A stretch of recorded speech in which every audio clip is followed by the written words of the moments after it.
Alright, this is Block 2, Section 5, down near the bottom, starting with the Russo-Japanese War and the Treaty of Portsmouth. Russo-Japanese War is interesting. We're going to take care of it in about 60 seconds. The Russo-Japanese War is a war between Russia and Japan over possessions in Asia, the Far East, and it's the first time where in a very, very long time, where a non-European power defeated a European power. And this was a big shock to a lot of people in Europe, that the Russian fleet, 2 Russian fleets were destroyed. The Russian army was bettered by the Japanese army.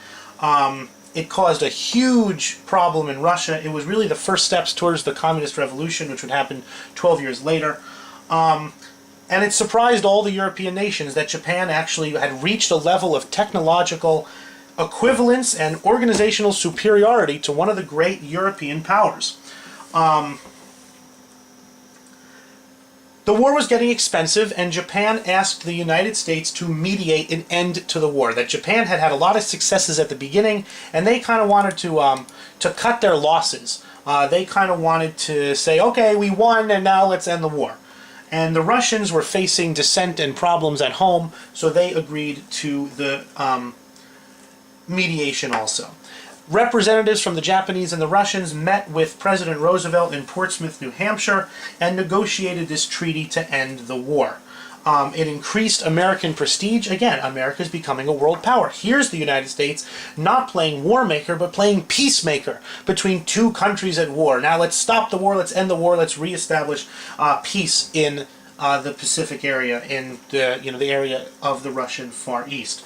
President Roosevelt won a Nobel Prize for his mediation between the 2 sides. At the same time is a guy by the name of Elihu Root. He is President Roosevelt's Secretary of War. He reorganized, modernized the American Army, and also helped negotiate this treaty. One of the results of the Russo-Japanese War was dislocation in Japan. And the United States negotiating an end to the war the United States became popular in Japan. And a lot of Japanese started to emigrate to the United States. This caused a racist backlash in America. Americans on the West Coast, in California especially, did not want all these thousands of Japanese suddenly moving to American shores. But the racism was an embarrassment to Roosevelt, who was a lot of things but was not a racist. Roosevelt did not want to anger his voters in California, but nor did he want to be seen as, a big racist either. So he kind of went to the Japanese government and worked out what became known as the Gentleman's Agreement. And this Gentleman's Agreement, Roosevelt secretly, quietly, informally arranged with Japan that instead of the United States restricting immigration, the United States was not going to say, all you Japanese have to stop from coming to the country.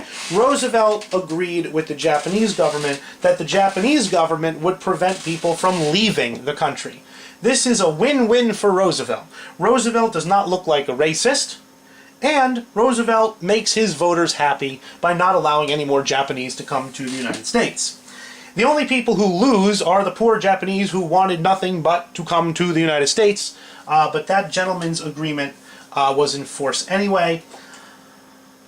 This diplomacy, the treaty at Portsmouth ending the war, this gentleman's agreement, led to a treaty between the United States and Japan known as the Takahira Agreement, which in 1908, another example of America becoming more of a world power, Japan and the United States agreed to respect each other's territories in the Pacific and to work for an open door policy in China.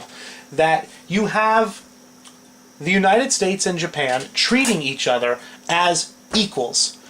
Powerful, important, up-and-coming, modern countries at the beginning of the 20th century. They agreed on their China policy, open door, and they agreed that Japanese territory was Japanese, American territory was American, and everybody was going to go home happy. And that's some more of the diplomacy of Roosevelt's second term, Roosevelt's full term, elected term in office. More powerful, strong, confident America joining the world stage.